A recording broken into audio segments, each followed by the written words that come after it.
চেষ্টা করে যে ভাই আমরা অন্য মানুষদের মনোরঞ্জন দেওয়ার জন্য একে অপরকে হত্যা করতে পারি না। তার অপোনেন্ট তার কথা শোনে না, সে ছুরি চালানো শুরু করে। তাই বাধ্য হয়ে হ্যানো তার ক্ষমতা দেখিয়ে দেয়।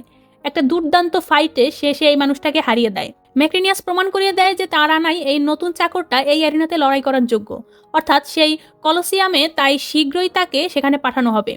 ম্যাক্রিনাস তো এটাই চেয়েছিল। অন্যদিকে সেন্টারদের সিক্রেট একটি মিটিং হচ্ছে।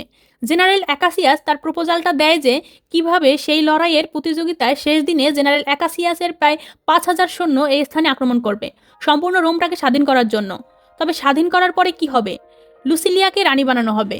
তার পিতা মার্কাস ওভেলিয়াস সে স্থানের রাজা ছিল, তো হিসাব মতো লুসিলিয়া সেই স্থানে রানী হওয়ার যোগ্যতা রাখে এবং সেনেট তাকে সাপোর্ট করবে। অন্যদিকে সেই বন্দীদের অর্থাৎ হেন এবং তার মানুষদের মেইন সিটিতে নিয়ে যাওয়া হচ্ছে।